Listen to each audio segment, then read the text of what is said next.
This morning, we all watched something absolutely extraordinary, absolutely inspiring as the USNS Comfort entered New York Harbor, coming here to save the lives of New Yorkers in our hour of need. We've all been through a lot these last few weeks, and we needed this boost. We needed this hope that's being created by our brothers and sisters in the U.S. Navy and the Marine Corps, everyone who is here to help us at this crucial moment. This ship arriving is not just an example of help arriving in a physical form. It's not just about the beds and the doctors and the equipment. It's also about hope. It's also about boosting the morale of New Yorkers who are going through so much. It's about saying to our heroes in those hospitals that help has come, that relief is on the way. I can't tell you how much this means. It is so much more than even we realize at this moment, that our nation has heard our plea for help here in New York City. And there could not be a better example of all of America pulling for New York City than the arrival of the USNS Comfort. It's a major, major moment in this long battle that we will be fighting against the coronavirus. I think there have been times in recent days where a lot of New Yorkers have felt alone. A lot of New Yorkers have felt a sense of not being sure what's coming next, not being sure if help would come. Well, I want to say to all New Yorkers, we have evidence here. You are not alone. We are not alone. Our nation is helping us in our hour of need.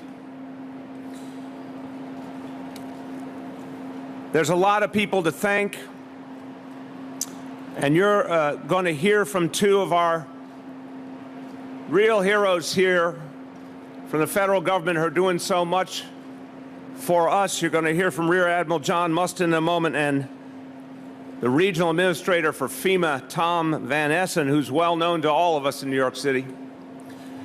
But I want to thank everyone who was a part of this. Many, many people worked together. And look, we got to remember, this is a wartime atmosphere. We all have to pull together. We may have differences in peacetime, but to the maximum extent possible, we all have to be as one in wartime. I know our colleagues in the military understand that. We all need to understand that now. So I do want to thank President Trump. I want to thank Secretary Esper. I want to thank Chairman Milley. Everyone at the United States Navy, the United States Marine Corps, the United States Coast Guard, all the people at FEMA, so many people at the federal government who came together to make this happen and so much more for New York City. I want to thank Governor Cuomo and everyone in the state government who has joined us in pushing from day one for this kind of support. I want to thank, from our administration, everyone who worked to get the dredging done, working with the military. I want everyone to understand, and Admiral Mustin will affirm this, this ship is here ahead of schedule because the amazing work of the military, it's here ahead of schedule because the dredging was done faster than anyone knew it could be done to allow this ship to dock. I want to thank everyone at the City Economic Development Corporation, our emergency management team, and also, of course, the State Department of Environmental Conservation and the Army Corps engineers. Everyone pulled together. This was supposed to take 2 weeks to make it possible for this ship to dock. They did it in 8 days. And that means help has arrived quicker, and we're going to be able to do the life-saving work right now.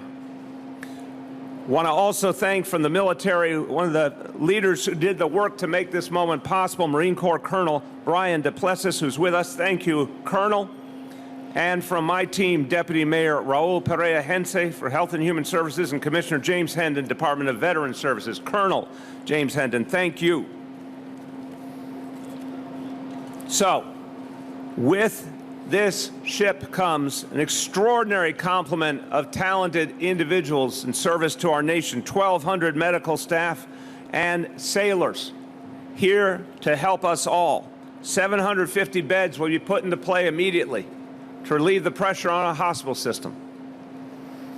Let me be clear that this is such a crucial part of the plan we are putting in place, but I want you to understand the sheer magnitude of the plan. We need to triple our hospital bed capacity in New York City by May.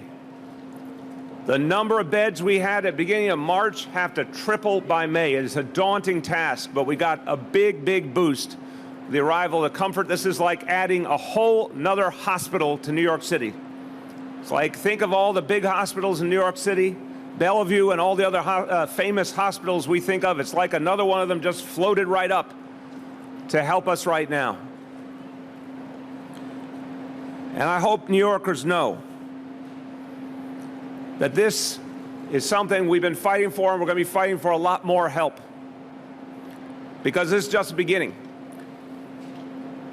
My job is always to tell you the truth, and I'll tell you when we get the help we need, and I'll tell you when we need more help. I'll tell you when we're getting into the thick of the battle, and I'll tell you when we're coming out of the battle. Right now, the toughest weeks are still ahead. But we are grateful. We are grateful for every doctor, for every nurse, for every ventilator, for the supplies, for the beds, for everything that's come from the Comfort and everything that has come from all over the country. And I have to tell you, it's the federal government, it's the state government, of course, but it's also the companies that have come forward offering help. People we've never met, individuals who've come forward with supplies, healthcare workers who have volunteered. It's the United Nations, which came up with 250,000 surgical masks and got them to us right away. We're seeing amazing offers of help, and people are moving fast to get help to New York City, and we appreciate it. We need it. So let's look forward. Let's pray there's going to be a lot more days like this when people can see our nation stand by us. And then I affirm to you, when the battle is done here, New York City will stand firm for the rest of our nation. New York City will be the first to donate to the rest of our nation. We will send the ventilators, the supplies. We will ask our doctors and nurses to go to the front wherever it is in this nation, because our country was there for us, and we will be there for our country. Hi everyone, George Stephanopoulos here. Thanks for checking out the ABC News YouTube channel. If you'd like to get more videos, show highlights, and watch live event coverage, click on the right over here to subscribe to our channel, and don't forget to download the ABC News app for breaking news alerts. Thanks for watching.